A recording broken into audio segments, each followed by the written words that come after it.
Live from New Delhi, you're watching DD India Live, India's voice to the world. I'm Lipakshi Khurana, coming up in the next 30 minutes.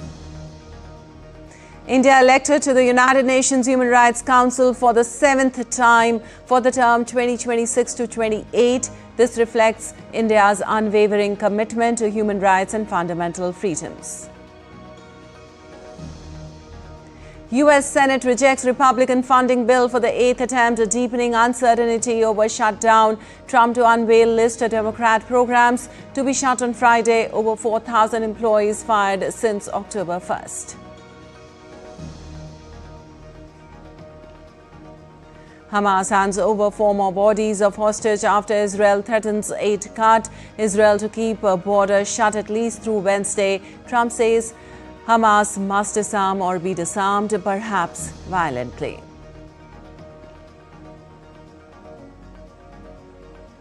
Trump warns of Argentina aid cut if his libertarian ally Javier Milei loses midterm elections later this month. Remarks come days after US promised a $20 billion bailout of Argentina. Fed Chair Powell flags the rising employment risk in the US, noting a sharp slowdown of job creation as private sector figures lay bare slowdown in hiring on September.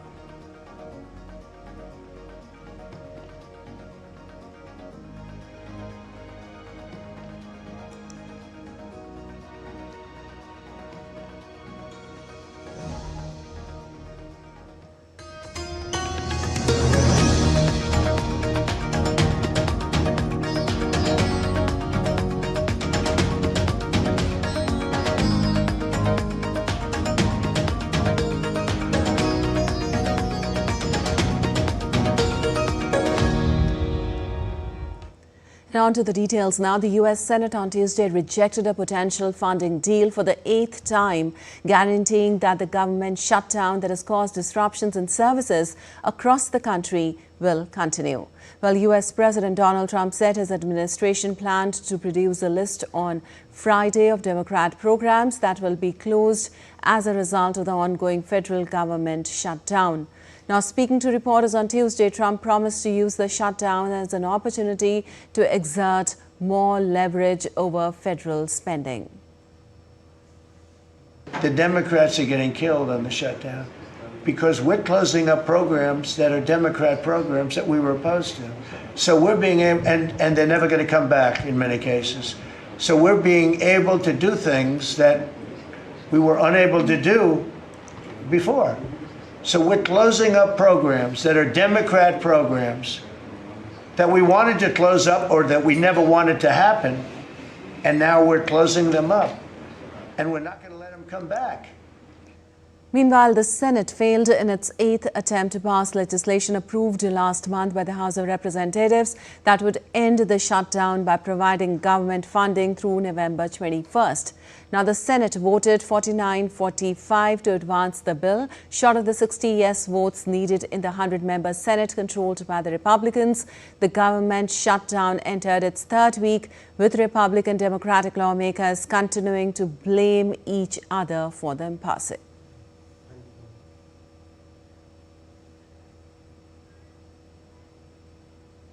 And the number of U.S. federal worker layoffs as a result of the government shutdown was revised downward on Tuesday, suggesting the Trump administration's initial statement about sweeping job cuts was too ambitious.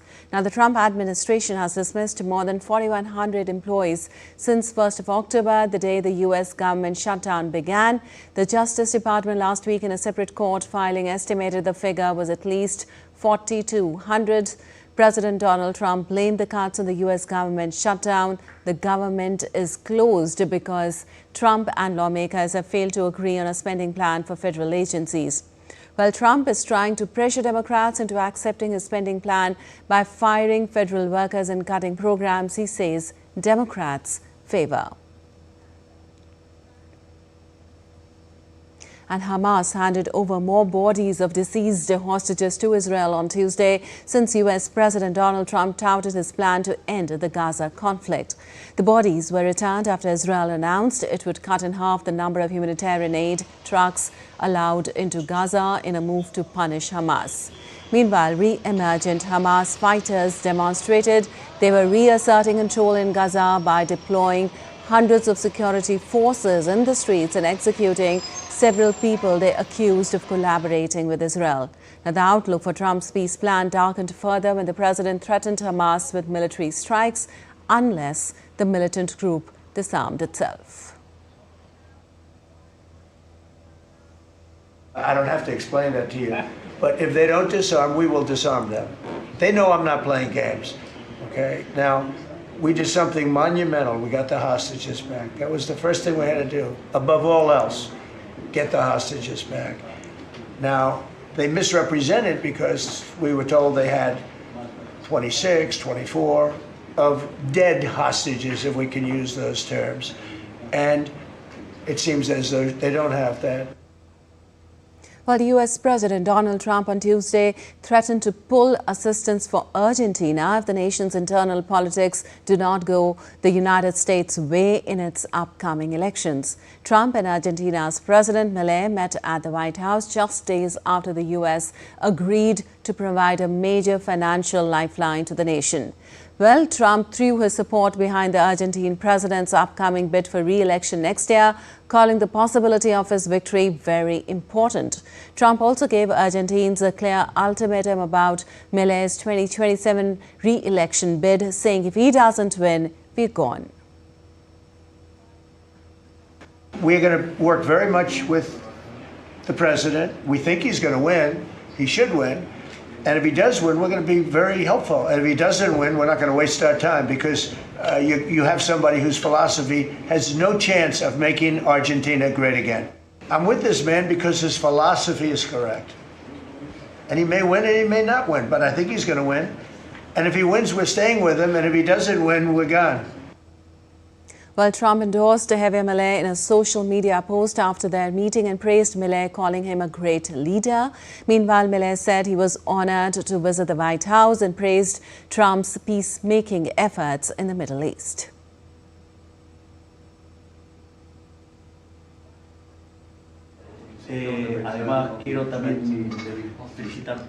Thank you very much for receiving me. Thank you very much for what you are doing for the free world. And many thanks to Secretary Bessent for the enormous task he has carried out, which allows us to have a path to move forward calmly and do what upstanding Argentines need, and which I believe will be a good case to show the world that the ideas of liberty work and generate prosperity. Well, the US and China on Tuesday began charging additional port fees on ocean shipping firms that move everything from holiday toys to crude oil, making the high seas a key front in the trade war between the world's two largest economies. Now, a return to an all-out trade war appeared imminent last week after China announced a major expansion of its rare earths export controls, and President Donald Trump threatened to raise tariffs on Chinese goods to triple digits. But after the weekend, both sides sought to reassure traders and investors, highlighting cooperation between the negotiating teams and the possibility they could find a way forward. China said it had started to collect the special charges on US-owned operated built or flagged vessels, but clarified the Chinese-built ships would be exempted from the levies. Similar to the US plan, the new China-imposed fees would be collected at the first port of entry on a single voyage or for the first 5 voyages within a year. Well, a severe shortage of fuel is hampering preparations for Bolivia's presidential runoff, which will see the Andean nation swing right after 2 decades of leftist rule. Right-wing former President Jorge Tuto Quiroga and center-right ex-mayor Rodrigo Paz go head-to-head in Sunday's election, which brings the curtain down on 2 decades of socialist rule launched by cocoa farmer Evo Morales in 2005. The race has been dominated by Bolivia's worst economy in nearly 4 decades. Acute shortages of fuel and hard currency, coupled with annual inflation of over 23%, has soured voters on the outgoing socialists. Now, both the Quiroga and PAS have said they will cut fuel subsidies except for public transport companies and vulnerable economic sectors. And Madagascar is in political turmoil as the military seizes control, dissolving most state institutions. Now, the National Assembly, however, remains active and has voted to impeach President Rajoelina in defiance of his bid to dissolve the legislature from an undisclosed location. Rajoelina fled the country amid weeks of protest by Gen Z over corruption, failing public services and governance crisis. Here's more in the report. Is in the grip of political upheaval after the military has seized control, dissolving all key institutions except the National Assembly, which is now voted to impeach President Rajoelina. This follows after massive protest by Gen Z across the country. The National Assembly passed the resolution with 130 votes in favor, a dramatic rebuke to Rajoelina, who has gone into hiding after weeks of protests over his leadership and governance failures. In application of Article 40.1 of the Constitution, the National Assembly, meeting in extraordinary session, shall pronounce the permanent dismissal of the President of the Republic due to his manifest incompatibilities and conflict of interest, activities of a nature to harm the dignity of the nation and national unity. The move comes just after Rajoelina himself dissolved the National Assembly to block an impeachment vote, a step that further inflamed public anger. Thousands, including civil servants and trade unionists, poured into the streets demanding his resignation. We are not satisfied because these are not the things we expected to hear in this speech. We want him to resign immediately. We do not want to wait any longer. We do not want propaganda and all that. We want him to resign. Amid reports, Rajoelina has fled the country. He reappeared in a national address saying he had been forced to relocate to a safe place due to threats to his life. We have all seen that the crises that have occurred in the country have led to ruin and recession. There have been real plans since 25 September for a coup and assassination attempt against me. The unrest began on September 25 over crippling water and power shortages, but quickly snowballed into a nationwide uprising over corruption, poor governance and collapsing public services. With the president in hiding, parliament asserting its authority and the military now in charge, Madagascar faces a volatile and uncertain political future. Bureau Report, DD India. And in Haiti, a disturbing new front in the gang crisis is emerging. Children are being recruited into the fight. The UN warns that minors, some as young as 10, now make up nearly half of Haiti's armed gangs, making it inevitable they'll be caught in the crossfire. Years of escalating gang warfare have left the nation in chaos, with schools shuttered and 680,000 people displaced, double last year's figure. The UN's newly restructured gang suppression force led by Kenya aims to restore order, but funding remains uncertain. UNICEF's regional director, Roberto Benz, vowed that all personnel will be trained to protect children as Haiti's youngest face unimaginable dangers amid the violence. We have all mechanisms in place to ensure that whoever will be mandated on the ground actively to carry out this operation is properly trained, is properly knowledgeable of our protocols in respecting the humanitarian law, and trained also on protecting children and adolescents, because inevitably, because of the statistics and demographics of the situation, inevitably children and adolescents will be caught into crossfire, into situation of operation as a bystanders, but also as members themselves of the armed groups. And still to come in this edition of DD India Live. Tragic fire in Rajasthan bus kills 20, leaves over 15 seriously injured on Jaisalmer-Jodhpur route. Delhi NCR activates stage 1 of graded response action plan as air quality worsens. And Ivory Coast qualifies for 2026 World Cup as tournament expands to 48 teams co-hosted by US, Canada and Mexico.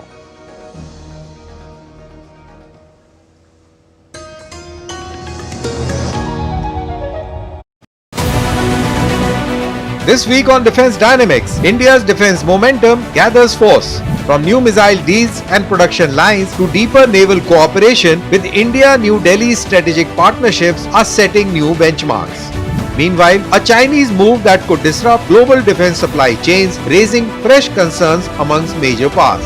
Plus, Pakistan's growing unease as India-Afghanistan ties move towards a new phase of cooperation and trust. Catch it all this Wednesday at 8 p.m. IST only on DD India.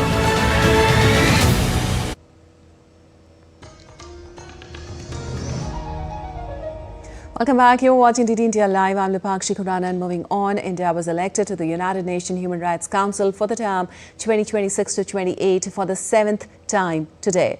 India is among the 14 countries elected to serve on the Geneva-based UN Human Rights Council. India, Angola, Egypt, Mauritius, South Africa, Iraq, Pakistan, Vietnam, Estonia, Slovenia, Chile, Ecuador, Italy, United Kingdom of Great Britain and Northern Ireland were elected to 3-year terms beginning on January 1st. The 47-member council can discuss human rights issues and adopt non-binding resolutions on abuses when it chooses.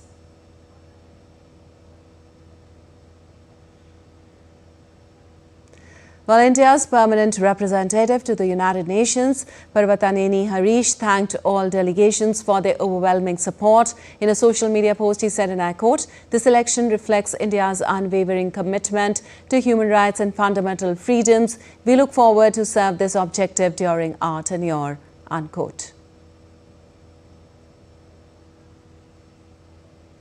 And Brazilian Vice President Geraldo Alckmin, along with Defence Minister Jose Mochio Monteiro Filho, will arrive in India in the afternoon on a 3-day visit. Defence Minister Rajnath Singh will hold a meeting with the visiting leaders. In a statement, the Defence Ministry said that the leaders will review the entire range of multifaceted relations in the field of defence between the two countries. The leaders will also exchange views on areas of mutual interest covering military and defence industrial cooperation.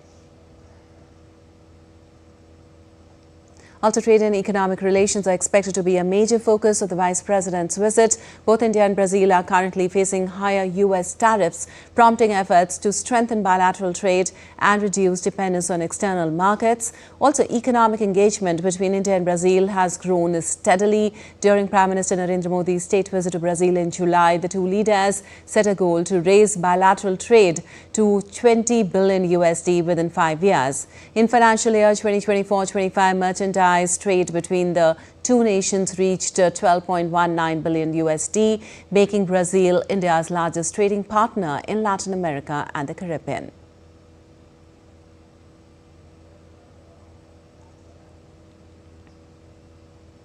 And at least 20 people were killed after a bus caught fire while traveling in the western Indian state of Rajasthan on Tuesday. The vehicle, which carried over 50 passengers, were traveling between the cities of Jaisalmer and Jodhpur when the incident occurred.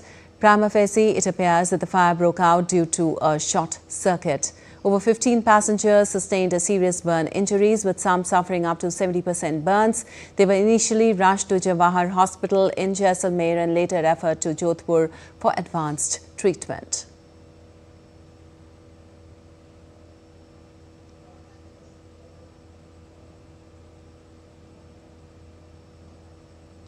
Well, the president expressed grief over the loss of lives in Jaisalmer bus mishap. In a post on X, she wrote, and I quote, "The news of the deaths of several people due to a fire in a bus in Jaisalmer, Rajasthan is extremely heartbreaking.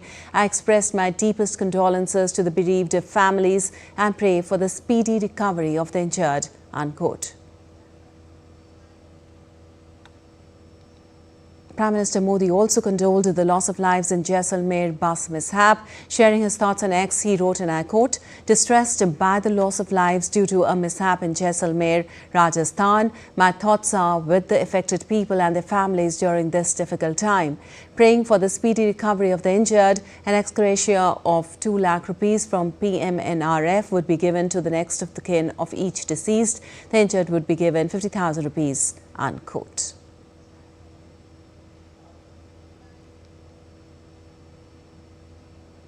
And moving on, in response to worsening air quality in Delhi NCR, the Commission for Air Quality Management has activated Stage 1 of the Graded Response Action Plan.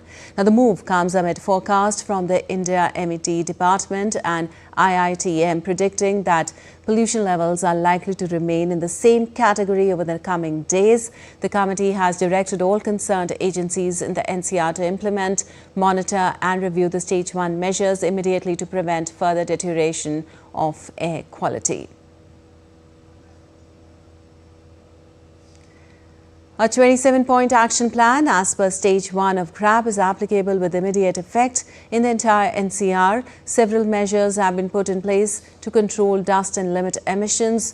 Thorough checks on polluting vehicles, better traffic management and emission controls in industries, power plants and brick kilns. Ensure regular lifting and proper disposal of industrial waste from industrial and non-development areas, strict vigil to ensure that there are no burning incidents in the landfill sites or dump sites. It also ensures that diesel generator sets are not used as the regular source of power supply. Vehicles causing pollution may be fined or impounded. Well, the traffic control measures include deployment of police at major intersections with instructions for drivers to switch off engines at the red lights. Also, strictly enforced the NGTSC's order on overaged diesel, petrol vehicles and as per extant statutes.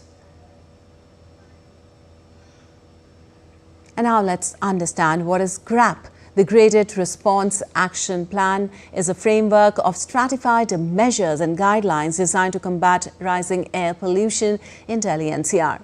Well, the AQI scale under GRAP has 5 categories: good, satisfactory, moderate, poor and very poor.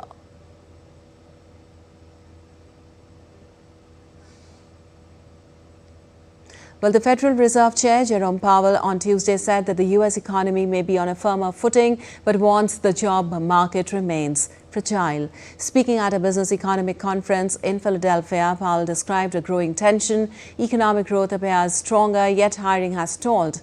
With official data disrupted by the government shutdown, the Fed plans to decide on future rate cuts meeting by meeting. Inflation remains above target, but weak employment raises new concerns. Powell emphasized there's no risk of free path as the Fed balances inflation control with job protection. That the outlook for employment and inflation does not appear to have changed much since our September meeting 4 weeks ago. There is no risk-free path for policy as we navigate the tension between our employment and inflation goals.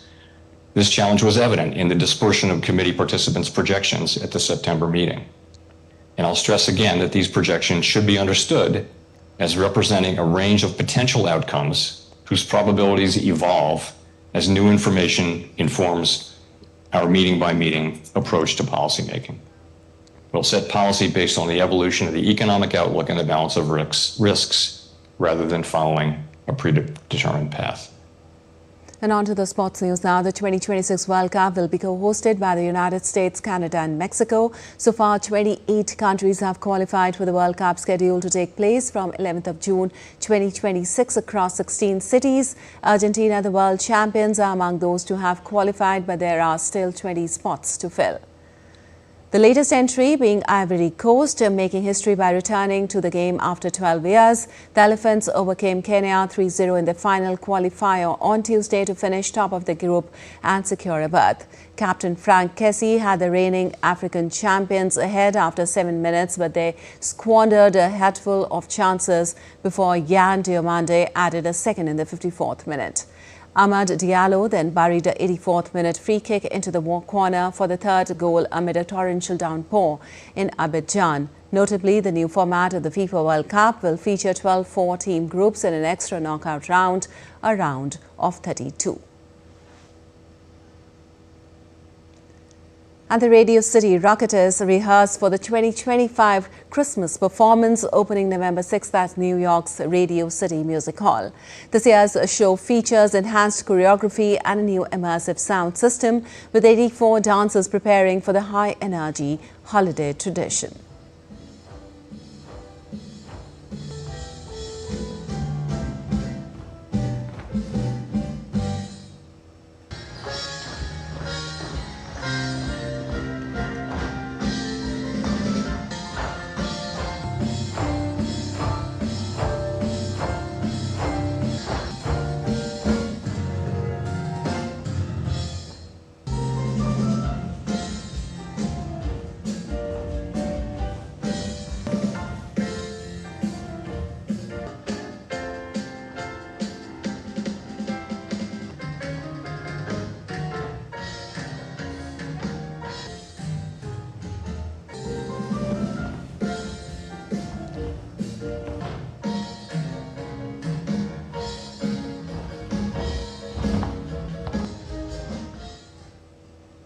All right, that's all for this edition of DD India Live. But let us know your thoughts on the news of the day. For those on the go, you can get all the latest news and updates from India and across the world on the DD India mobile app. The app is available on both Android and iOS platforms. Scan the QR code on the screen to download now.